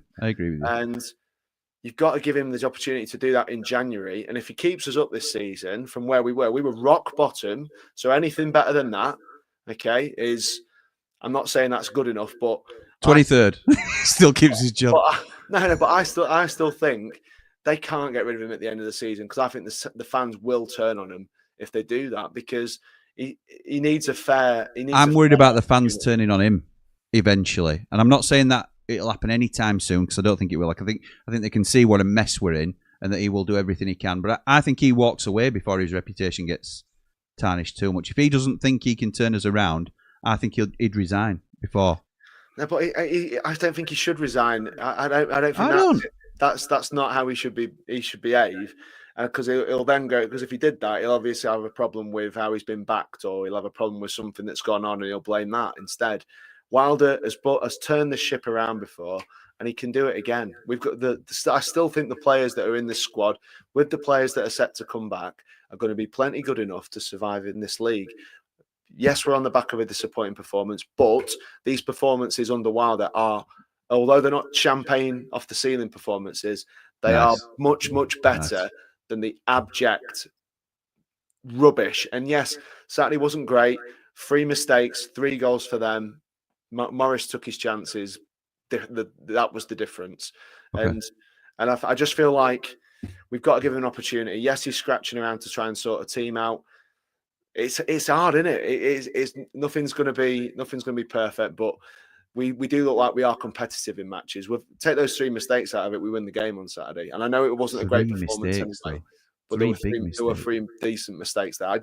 Maybe the header was a good header. You say that's a good goal from their point of view, but from ours, the other 2. Dave, you thoroughly enjoyed that. What's your difference or agreement with that? I don't know what set you off laughing. I don't know. I saw you giggling away. What's your take on it, mate? You can clip this. I love you, Paul Mountain. You have me in stitches, absolute stitches. But I'm just thinking, what's with all these doom and gloom questions? Hey, is this the end of Sheffield United? That's the next one. Yeah, it's because it's I'm a journalist. I'm a journalist. Yeah, if we don't score 15 more goals, I'm an official journalist. I've got a microphone now. Dave, what are your thoughts on the demise of Sheffield United? Well, I say, if we don't score 15 more goals before Christmas, is the John Street stand going to fall down? No, that's other side at City. Come on, can we just come on? Because are we Luton Mark 2? Is that this is how some people are feeling, though, mate. This is how we always try and look for the positives, but I think you've got to consider the other side of it. Yeah, but let's not fuel the despair. Okay? But that's an opportunity for you to, like Paul's just done, to jump on and say no, absolutely not. I have got nothing to add that Paul hasn't so very passionately conveyed in his quite right retort to your doom and gloom question. Oh wow! Well, I'll let you know a little bit. I'm not going to say everything's going to be fine, because if you carry on doing the same things, it won't be. But, and it's a massive but, there is so long to go, and we have got some really good players in this squad. We can do it, and we have to believe that they will do it. So, well, that reminded me of then when he did that. I wanted to. Do you remember the royal family with Jim and Dave sat on the couch? I do, yeah. And they were when they were ganging up on Denise, and it was and you're Denise, Jim. Yeah, thanks. I thought I might be correct, David. Thank you, David. Correct, James. Like this, is absolutely brilliant. Correct. Yes, you are right there, David. Well done, David. Thank you, James. 2-1. All right, boys. Yes. All right, boys. Yeah, 2-1 in me. Thanks. That's fine. Evening, Mardy's. Congrats on the 10K, Jimmy. It's a tribute to you that so many people follow your content. Thank you, Cooler King. At least someone respects me around here. You've almost single-handedly made the Blades my second team. Lovely stuff, says Cooler King in his best Alan King. I love Cooler King in his best Alan Partridge voice. Ian says, fantastic achievement, Jimmy. You know what the Ramble means to me. Great community and new friends. Here's to the next 10K. Thank you, mate. Remember the unsinkable ship? We're in a relegation battle, says David. And need to get into battle now. Starting Tuesday. Opposition not allowed space to fight and win the battle first. Chris Walker says, even asking that question suggests not being in touch with reality. There you go. By even asking if we're in a relegation scrap, I'm not in touch with the reality, because of course we flipping are. This is what people are thinking, boys. I think we are. All right. Well, that's a bit No, we're negative not. from you. That's a bit negative. No, it is not. It is. What's with doom and gloom? I don't think we are. No, don't you start deflecting on me, James. Massive congrats on reaching 10k subscribers, says Jeff. Thank you, mate. Martin says congrats on 10k, Jimbo. Great channel from a Leeds fan. Thank you, mate. Right, let's see who else hasn't had a comment read. 10k must be a third of the fan base. I don't think it is. I think there's a fair few more than that. 33%. It's a massive achievement when you look at it like that, and still growing. Thank you, Peak. Truly amazing and well deserved. Up the Ramble, like and subscribe. Thank you. Defense is missing Jack Robinson, says Kev. You know how to push my buttons. Is he back in their Birmingham squad yet, or is he still suspended? I don't know, mate. I don't think Birmingham fans are best pleased. Twitter was so funny after he got sent off the second time. Congrats on 10k subs, Jim. Thank you, mate. Congrats on 10k. Fantastic achievement considering the market the Ramble is targeting up the blades. Thank you, David. Appreciate that. Let's have a look. Aldi says congrats on your 10k subscribers as well. I said we beat you 3-2. You said this yesterday, Aldi. Yes, you did. But now you're going to start winning. Up the Ramble, up the blades. Come on, you Rams. Yeah, congratulations, pal. Mogga says, love the Ramble. Thank you for the backstory, your honesty, your simply the quality of content. You all offer honest, knowledgeable opinions with fairly high hairlines. 20k inevitable. Wow. It's like giving with one hand and slapping with another. But thank you, pal. Yeah, they are quite high hairlines, aren't they now? But we're of that age. We're men of that age. So, Dave, you're not out of that conversation, by the way. Looking at ATV, Jimmy, I think you're doing marvellously. I think I'm doing pretty well, don't you?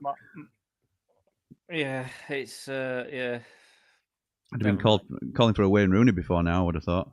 Well, I'm off to Turkey next week. Who's joining me? Mind you, size of my forehead, they'd have to come pretty far down it. 20k before relegation day, says James. I hope so, because we're not getting relegated. Not for a long time. It's not happening. We're not going down. Thinking 2 steps ahead here, says Stick. But shouldn't we know what plans are after Wilder? He won't be with us forever, and it's quite unique. He's here for a 3rd term. We've spoken about this for a while. There needs to be a plan in place for post Wilder, and it needs to include some sort of bridge, I think, into the next management team, rather than Wilder's gone, as has all his staff and his methods. We need something to change. So yes, it's a huge topic that we haven't got time to get into, Stick. But you're right. I agree with you completely. Jack says, so who's worried? Not the quick fix we thought. For me, these aren't Blades players. Our biggest enemy is ourselves. We're too easy to beat. Go 1-0 up and sit back. Too easy. No sound on Dave for a little while there. Sorry about that. Congratulations on the 10k, Jimmy. Onwards and upwards, fella. Up the Blades, up the Ramble. Thank you. Who else hasn't had a comment read? As a Rams fan, as soon as we kicked off and saw how flat the atmosphere was, I knew we had a good chance. I think that's fair. I don't think, Dave, you were there, pal. I don't think the atmosphere were great at all, was it, on Saturday? I totally understand why, though. I know we've got a good support, but you watch sometimes and it's very. I mean, again, we haven't even sat down in the second half. That was halfway through singing and it just stopped. We're like, I know. It were awful. That just got my daughter singing "Greasy Chip Butty," and we stopped. I stopped after the second line. Even out the fans, and I think the players have got a responsibility to get the fans up.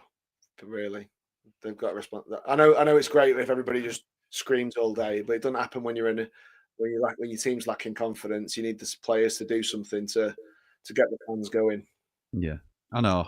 There's always that argument in there. Who gets the others up for each other? Who deserves to keep going? All that sort of stuff. But yep. Lee says, evening lads, and congrats again, Jim, on the 10k. I have to say that the 67 minutes I watched yesterday at the Lane for me has to be the worst performance the CW team has shown in the championship game. Yeah, Lee, we're really disappointed with what he saw yesterday. We've had some messages back and forth. He were gutted, I think, at the performance, and it affects people differently, doesn't it? So Paul says, absolute bobber from the Blades, mid-table at best this season. Yeah, Congrats to your Ramble crew, but especially to you, Jimmy, from a long-time rambler in Spain. Thank you, mate. Matt says, massive congrats, Jimmy, and everyone on 10K. Totally deserved. 15K before deadline day next. Up the blades, up all the rambles, up the man mountain, up the nose, up the nose. Love that. We might have to be careful with that. It's family channel. Can't wait for the old school kitchen. Can't wait for the old school kitchen stream. Post Malone says 10K. Wow, well deserved, Jimmy. Well done. Thanks for all the hard work you do for us. It helps us get through the tough days, especially special mention to Man Mountain and Dave the Nose up the Ramble. Love that. Love that you boys are getting a shout too. Just be careful, though, Jim. Be careful. Up Yeah. the nose. Family channel. Disgraceful. And you'd have to repeat that, wouldn't you? You'd have to repeat it. Carl says, we haven't got right back, so Wilder should adapt and play 3 at the back instead of just sticking with the same system. We need to go 2 up top with O'Hare in the 10. Yes, we do. Sorry if this upsets anyone, says Bry, who's one of our mods, and thank you for everything you do, Bry. But we do seem to have some supporters who are only with us for the winning feeling. Some of us older blades have to remember being in Division 4, whereas a lot of younger ones have only seen us as a successful side. I love seeing us win, but as the song says, win, lose, or draw. Interesting. But I think that's natural with any side, Bry. And yeah, absolutely. People that have been alive longer have seen more ups and downs, and probably more downs. But you can't.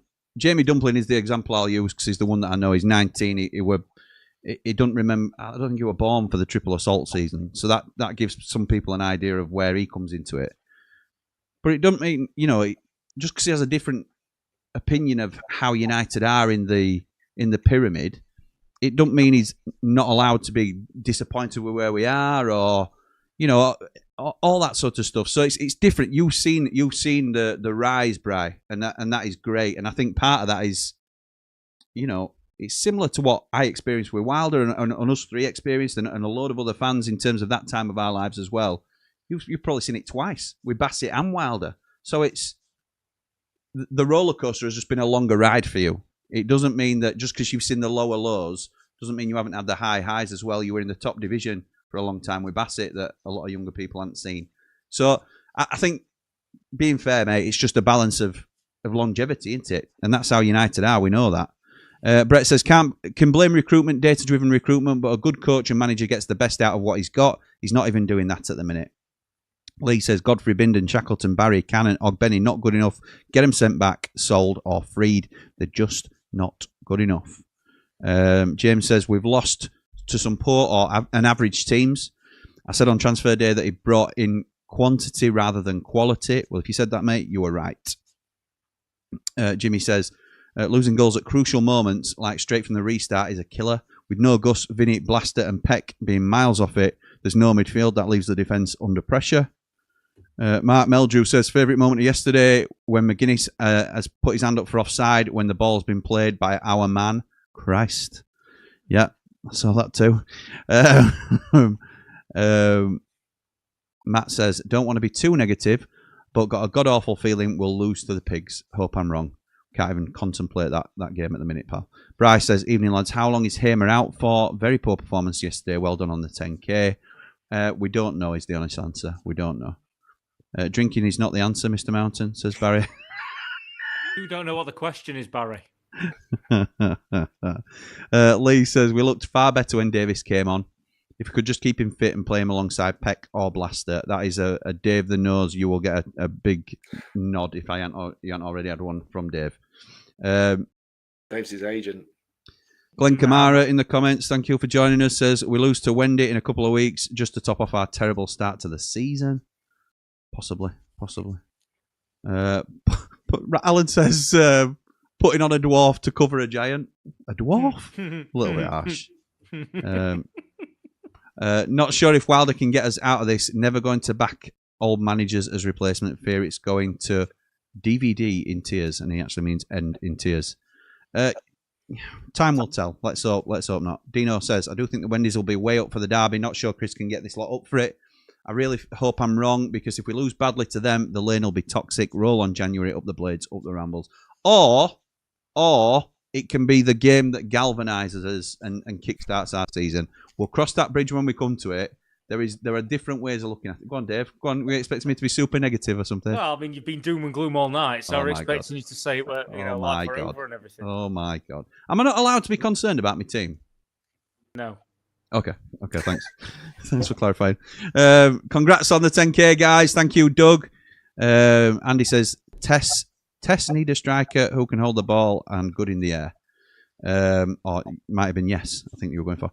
Riff, long time no see, pal. Hope you're all well. We are, thank you, mate. Hope you are too. If we cancel all loans, we can only bring 3 loans in. If I remember correctly, there's a limit of 8. I miss your sage ways, my friend. I'd have to check on that. I'm not saying you're wrong at all, but I'd need to double check because that would be a big 3 good ones for 5 bad ones, wouldn't you? Yeah.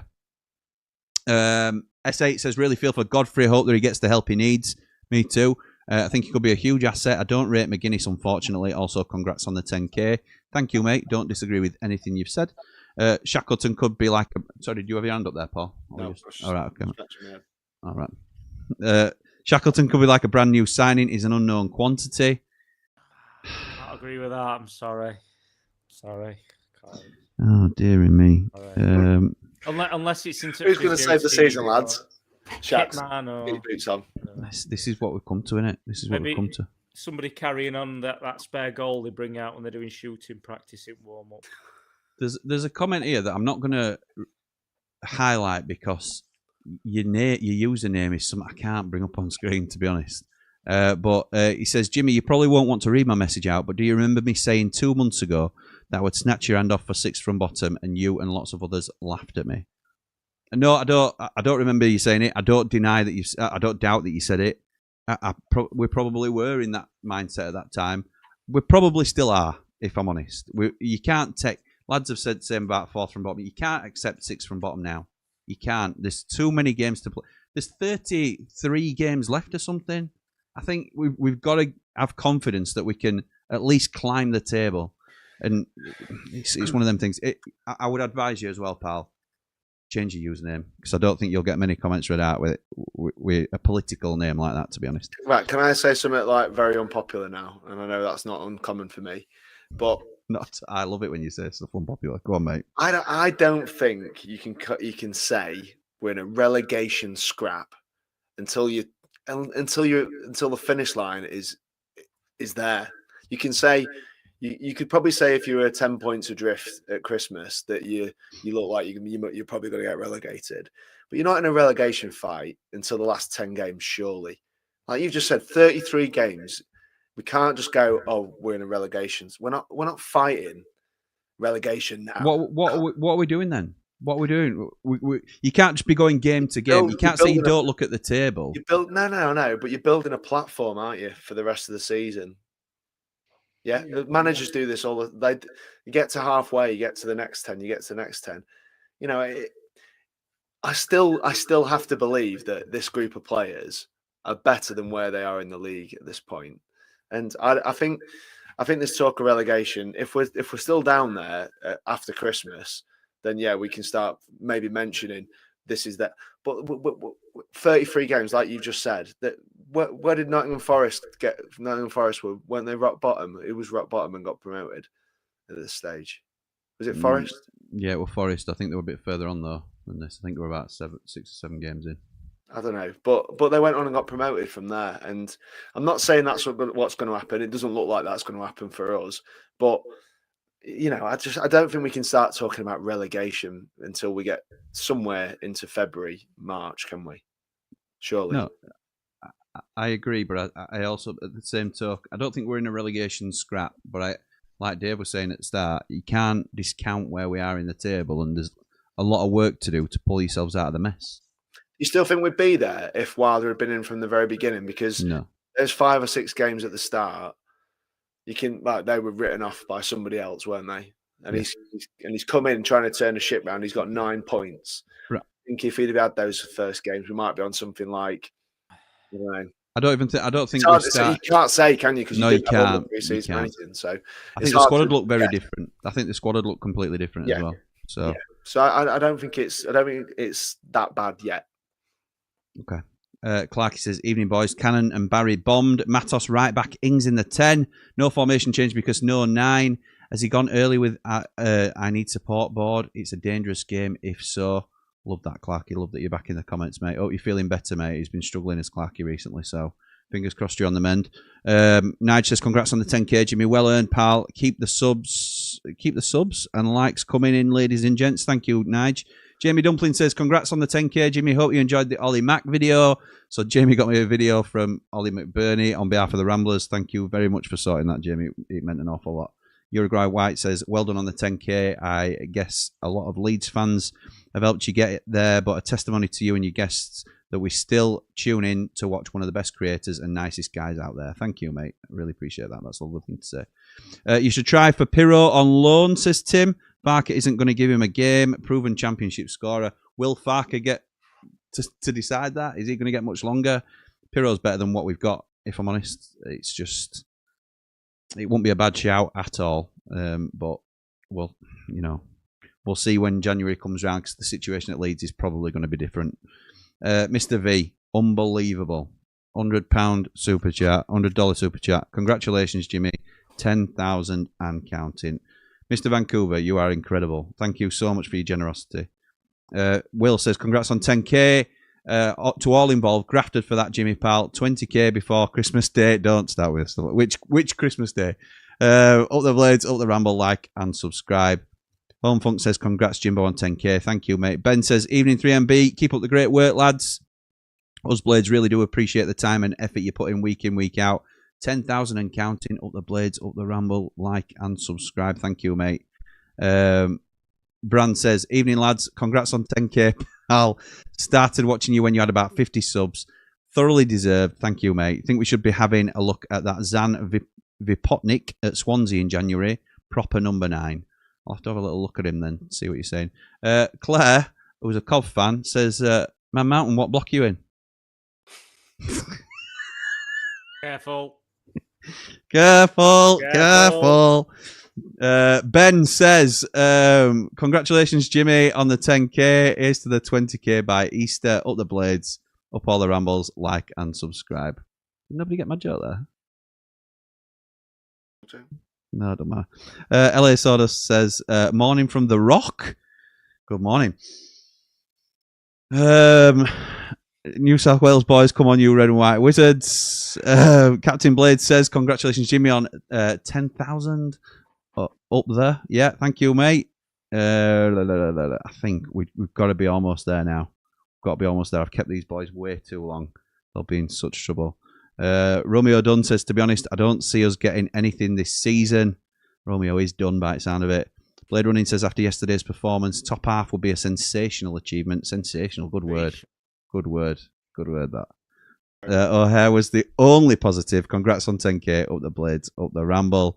Rich Carrington says, my Jan window would be Hamza, Josh Laurent, Yusuf Salach in Binden, Barry, Godfrey, back, and Cannon alone. There'll be more than that. I don't know who Yusuf Salach is, to be honest. So apologies for my lack of knowledge there. But I like the Hamza and Josh Laurent shouts. Al says, if we play like we did Saturday, we'll need both hands to keep score on Tuesday. Kev says, many congratulations, all Ramblers, for 10k. Keeping me posted here in Brisbane with all things Blades is special. Up the Blades and up the Aussie Ramblers. Thank you, mate. Brisbane. It's if I moved to Australia, that's where I would move to. Fabulous part of the world. There you go. Twist the Reality says, Southampton have sacked their manager. Yes, so I hear, mate. So I hear. Finn says Luton probably said the same, but then again, Cov were bottom half, then got into the playoffs. Chris says Wilder can't pull this around. He'll be gone after Christmas. Interesting. Ryan says, thing is, Luton said that all season, and look at what happened to them. Players need to get a grip and sort their heads out. Responsibility is on them. Up the blades, up the ramble. Congrats on 10k, lads. Thank you, mate. Appreciate that. I've made sure, hopefully, that everybody has had a comment read now. So thank you to that, and sorry that we've gone so long, lads. It's a lot longer than we normally go. But anything you want to say in closing about anything, mate? Anything, boys? About the season? About whatever? Coventry round the corner. Fearful? Excited? I don't know. It's really difficult, isn't it? Because I don't want to. It's hard what we say on air because people obviously hear it and then try and digest a little bit of their feelings crossed with ours a little bit and then try and get themselves over it, especially when it's been poor. We're really passionate supporters, and again, you've got to manage yourself in this situation in terms of your mood after a performance like that and against a local rival as well. It just doesn't sit very well. But we're not that far. We've had back-to-back victories fairly recently. I think that the team shows signs. I think that there was too many individual mistakes made on Saturday to win a game of football. I think that's what Wilder will be saying to him. I know he got a question about I don't know what's happened there, Jim. Oh. My screen split. Sorry, mate. Yeah, it's all right. Yeah, so I don't know what Wilder said to him. You could tell he was upset after the game because I think the thing that annoys Sheffield United supporters more than anything is when thanks for that, Jim. Poohousery.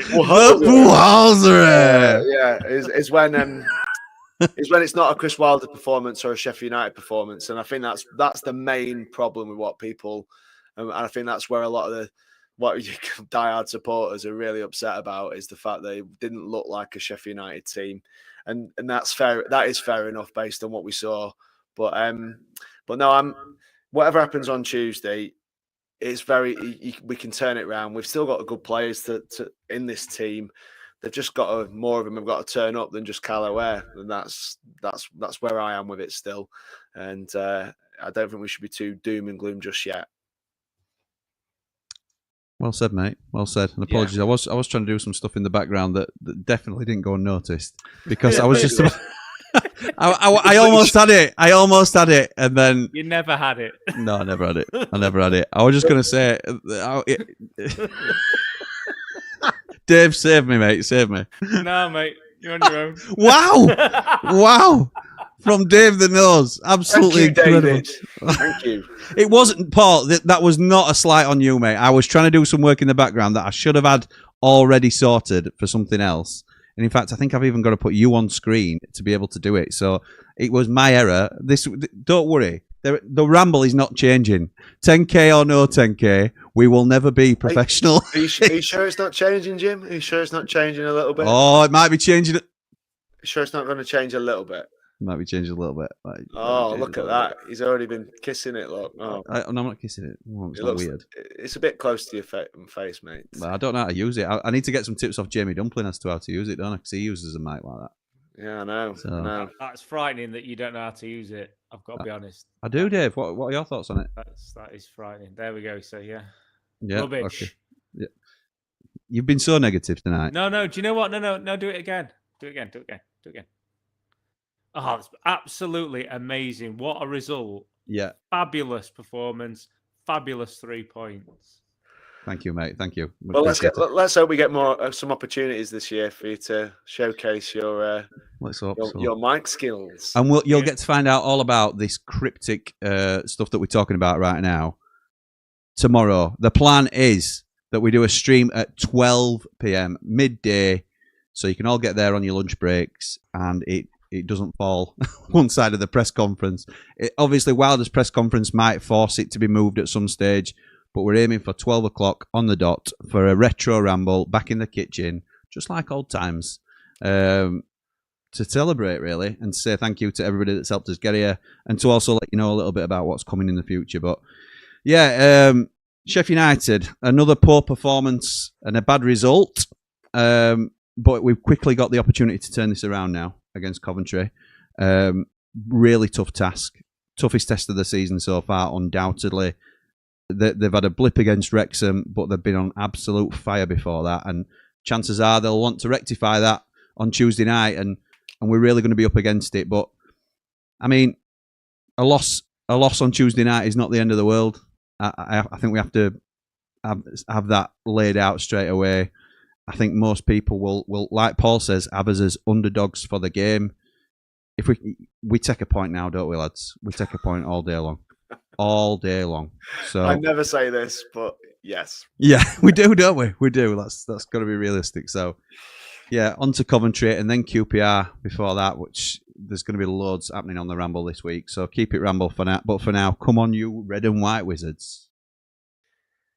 Up It's the a Ramble. family show.